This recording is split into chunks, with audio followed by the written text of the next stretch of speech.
Alright, in this example we're going to be talking about the if statement. So to get started, let's go ahead and set up some variables. So the first variable I'm going to set up is going to be a equals, say, 10, and then we'll make a b variable that is equal to 5. And what we're going to do is we're going to start with the syntax, and this way you can see what the basic syntax is supposed to look like. In this case, I'm just going to type something so you can see clearly in English. If expression is true, then do something. Okay? And so this is kind of, the color coding's all wrong because it's not real PHP, but what we're doing is we're saying, all right, if the expression that is here evaluates to the Boolean value of true, then do some kind of code here.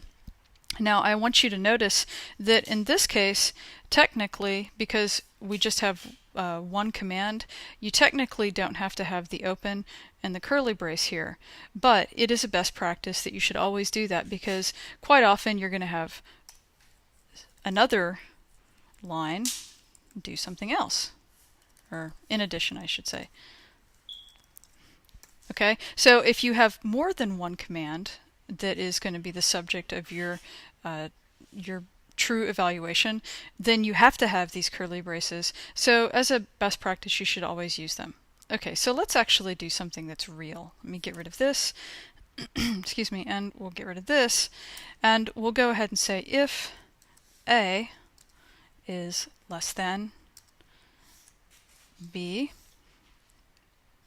we'll go ahead down here and we'll say echo, and I'm going to put single quotes because I'm actually going to print A is less than B. And the reason, again, that we're going to use single quotes is because we want to make sure that this variable doesn't actually print as the value of 10. Remember, if we use double quotes, it would actually print the number 10 on the screen, and here it would print the number 5. So what we're going to do is go ahead and do a by the way, we started with basic.php as always, and we're going to do a file save as, and we're going to save it in our dev folder, and we're going to call this if. And let's go ahead and change the title. And we'll test it in our browser. Again, I'm using localhost. You might be using the server. Go ahead and upload it if you're using the server. And we're going to refresh this page, and you see a file called if. So let's open that. And you see that nothing has printed to the screen. And if, in fact, we go to page source, viewing the page source, you see that there's nothing there. Well, that's because the expression evaluated to false. All right, because A is not less than B. All right, if we were to go here and actually change this number so that it was B was 15 instead of 5, and save that, we'll go back and test it and hit refresh, and of course now it's going to print it because A is less than B now. So it's testing to see whether that's true or false. Alright, let's look at some other operators that we can use besides the less than or equal, or less than or greater than symbols. I'm just going to come down here. Well, actually, let's just do it right up here. And I'm going to comment this out, and we'll do a block comment. And what I'm going to do is go ahead and make some notes here. Okay. And the reason I put question marks after is equal and is not equal is because I want to make a very clear distinction between the double equal sign and the single equal sign. And the reason that there are two different ones is that the double equal sign is a test, it's a comparison. All right? So this is a comparison. All right, whereas down here, the equal sign is simply an assignment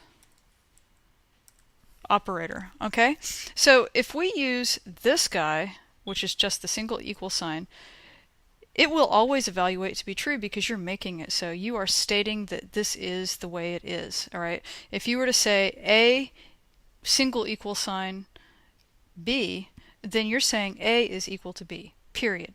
Right? You're not asking a question. This is a test. It's comparing the two. It's saying, okay, is A equal to B? And it looks at the value of A and it looks at the value of B. It compares the two and says, oh yeah, it's equal, or oh no, it's not equal. All right, and it either returns a true value or a false value. This, however, doesn't look at the A value. It just says, okay, A is now B. It only looks at the value of B because you're going to reassign A to B.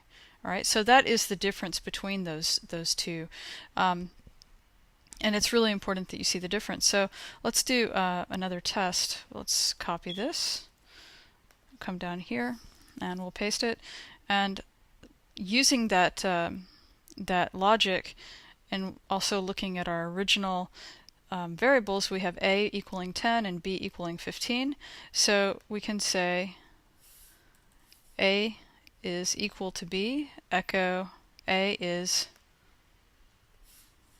equal to B, and we know that it's not. In this case, we happen to know that they're not equal. All right, so and then down here what we're going to do is we're going to say not equal A, let's do,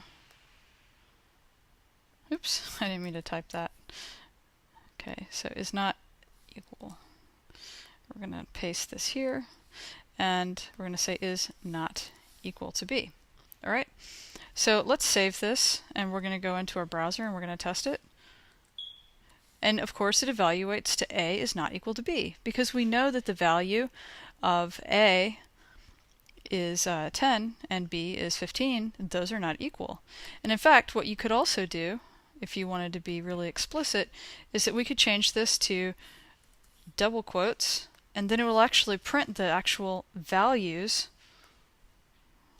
onto the screen instead of actually printing the variable names. So let's save that. Let's do another quick test. And it says 10 is not equal to 15. And suddenly that makes a lot of sense to us because it's really obvious to everyone that 10 is not equal to 15. Okay, so if we go back, we can also, let's create a new variable here, and let's say C is equal to 15. And of course, if we say, if we say C, we're asking, is C the same as 15? And we can put C here and save that, and let's go back up to Firefox, refresh, and oh, and see, it's also doing our second expression because both of those are evaluating to be true. Because I didn't wrap paragraph tags around them, it's kind of running them all together, so we can do this. All right, so end P, let's save it. Go back, refresh it again. And it says 15 is equal to 15. Sure, 10 is not equal to 15. All right, this is testing the C variable to the B variable, and this is testing the A variable to the B variable. Okay. Now, something else I want to pay attention to here is let's see what happens whenever we make this into a string. Okay, so now these are integers, and this is a string. Let's save that. Let's go back to Firefox. And when I refreshed it, nothing changed. And the reason for this, and this is important, the reason for this is because this sign, the double equals, and this sign, the bang equal sign, these two things, they don't test for data types. They only test the values that are held within those data types. So, for instance, like up here, if we have a string that has the value of 15, and we also have an integer with the value of 15, then these two things are going to evaluate out to be the same thing using the double equal sign. All right, I could even say 15 dogs. And I could save that, I could do another test, refresh it, and here it prints 15 dogs, but it's still saying 15 dogs is equal to 15. Now you see the difference here But even though it's printing 15 dogs for the string and it's only printing 15 for the integer on the screen, what's important is that it's evaluating to be equal. Now, let's do another test with a different operator. Let's add something here to our list, and it's a triple equal sign. And what this is identical. Okay? And then down here we're going to do a bang symbol, and then like that, 2 equal signs, and then we're going to say is not identical.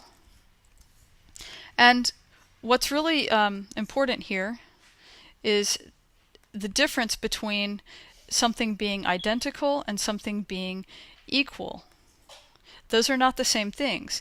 Being equal, like I said before, you can have a string like this that evaluates to an integer like this. All right, so we have the integer 15 evaluating as equal to 15 dogs, and those really aren't they're not identical. They're the same in terms of type switching, but if we want to see if they're identical, what identical is going to do, the identical operator is going to do, is it's not only going to compare the value that's inside of the variable, but it's also going to compare the 2 data types. So it'll look at this and say, oh, this is a string, this is an integer, they're definitely not identical. All right, so let's take a quick look at how that's going to play out here. And let's go down and we'll just, I already typed up some stuff. I'm going to paste it here so that you don't have to watch me type it, but we'll take a look at it. So up here, I just basically took the original section from here and I repeated it, but the difference is that I changed the operators. So, and let's pay attention to what's going to happen, and let's try to predict what is in fact going to happen.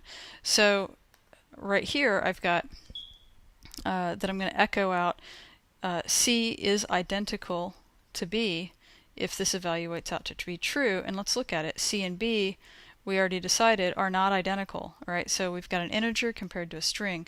So this should evaluate as false. And if it evaluates as false, well, I should say this will evaluate as false. And so if it evaluates as false, then this is not going to print to screen. Okay, so we shouldn't see this in theory. All right, and this one, A, is not identical to B. Even though we're saying it's not something, it's actually going to evaluate to be true because A is not identical to B. All right, because remember, A, they're both integers, but the values are different. So 10 is not identical to 15, even though they're both integers. So let's go ahead and save this and see if our predictions are correct. And we refresh, and of course our prediction is correct. 10 is not identical to 15, and you see that it didn't print the other thing that says basically that B and C are identical, because they're not. So let's go back here, and if we change this operator, we'll see what this is going to say. And let's switch these around, and we'll get different things to print to screen now, because we'll see that C is not identical to B. And we know that A and B are not the same, so let's save that and we'll refresh it. And it's saying 15 dogs. Oh, I forgot to change where it says here. Let's fix that. So is not. I changed the operators around it, but I didn't change the actual syntax or the wording around. So let's try that again. Okay, so 15 dogs is not identical to 15. Okay, so now I want you to also pay attention to the fact that we've got all these single if statements, and like basically I'm saying the opposite in some of these cases. Like say I could do the opposite here, asking if C is identical in this case, and then here I'm asking if it's not identical, right? Well, the thing is that if we were going to do that, we could do this in a different way, and we can say if something, and if it doesn't evaluate to true, then we can say otherwise do this other thing. Okay, and that's kind of what we're doing here, but we're not doing it in the sort of standard structure, and that standard structure is an if-else statement. So let's go ahead in the next video, and we're going to explore what an if-else statement looks like.